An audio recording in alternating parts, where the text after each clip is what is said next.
Hello everyone, কেমন আছে সবাই? আজকে হচ্ছে আমি রান্না করব, মানে অনেক অনেক রান্না করব। আমার রান্নাঘরের অবস্থা দেখো, মানে আসলে খুবই করুণ। মানে সবকিছু কেটে কুটে রাখা হয়েছে, এখন রান্না করব। আর হচ্ছে আজকে রান্নাটা সম্পূর্ণ আমার আব্বুর জন্য। মানে আব্বু বলছে যে আমার এটা এটা খেতে ইচ্ছা করছে, আর আমি মেয়ে হিসেবে তো মানে কি বলবো, আমার আব্বুর খেতে ইচ্ছা করছে আর আমি সেটা রান্না করব না, সেটা কোনোভাবে হতেই পারে না। এজন্য এখন রান্না শুরু করব। কি কি রান্না করব সবকিছু তোমাদের সাথে শেয়ার করবো। তো চলো এখন আস্তে আস্তে করে রান্না বাড়া শুরু করি। হ্যালো এভরিওয়ান, আসসালামু আলাইকুম, welcome back to my new another blog. কেমন আছো সবাই? আমি তো আলহামদুলিল্লাহ তোমাদের দোয়ায় ভালো আছি। আজকের যত রান্না বাড়া সবকিছু হচ্ছে আমার আব্বুকে ঘিরে। বেশ কয়েকদিন আগে আব্বু হঠাৎ করে আমার বলছে আমার অনেক পোলাও খেতে ইচ্ছা করছে, সাথে মাংস আরো আব্বুর পছন্দের খাবারগুলো। এই কথা শোনার পর থেকে আমার মনের ভিতরে যেন কেন একটা আফসোস শুরু হয়ে গেল যে আমার আব্বুর এটা খেতে ইচ্ছা করছে, আমি কেন সেগুলো রান্না না করে এখনো বসে আছি। আর অনেক ব্যস্ততার কারণে বেশ কিছুদিন ধরে সময়ও পাচ্ছি না যে ঠিকঠাক মতো আমি কিছু করব।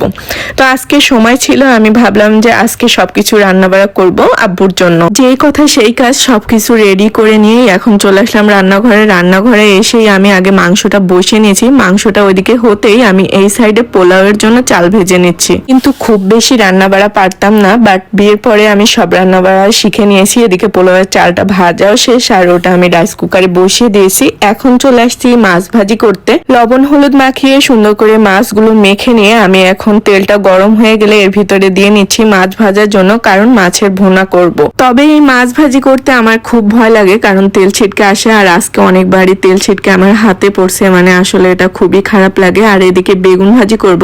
আমার আব্বু সবচেয়ে পছন্দ নাকি বেগুন ভাজি, সেটা আমি এই প্রথম জানলাম। আগে কখনো আব্বু এটা বলে নাই, মানে আমাকে হঠাৎ করে বলছে যে আমার বেগুন ভাজি অনেক ফেভারিট, আর হচ্ছে পোলাওর সাথে বেগুন ভাজি খেতে ইচ্ছা করছে। এজন্য বাসায় যেমনই ছিল আমি সেভাবে বেগুন ভাজি করে নিচ্ছি। মানে যে অবস্থায় বেগুন ছিল সেই অবস্থায় করে নিয়েছি। আসলে বেগুন ভাজি একটু পুরো পোড়া না হলে ভাল লাগে না। এদিকে প্রেসার কুকারে সিটি দিয়ে মাংসটাও বসিয়ে নিয়েছি, সুন্দর করে কষিয়ে নিব। এখন চলে আসলাম মাছ ভুনার জন্য পেঁয়াজ ভাজি করতে। পেঁয়াজ একটু বেশি করে না দিলে আমার কাছে যেন মাছ ভুনাটা একদমই পারফেক্ট আসে না, মানে ভালো লাগে না। সুন্দর করে বাটনাও করে রাখছিলাম, সবকিছু দিয়ে মশলা একে একে ঝালের গুঁড়াও দিয়ে নিচ্ছিলাম। আসলে আমরা খুব কম পরিমাণে ঝাল খাই, মানে একদমই খাই না বলতে গেলে চলে, বাট আব্বুরা একটু খায়, এজন্য একটু ঝাল দিয়েছি। সুন্দর করে এদিকে মশলাটা কষে নিচ্ছি, সব গুঁড়ো মশলা দিয়ে বা যা যা লাগে উপকরণ আপনারা তো অবশ্যই সবাই জানেন। আর এদিকে আমার মাংসটাও রান্না হয়ে গেছে।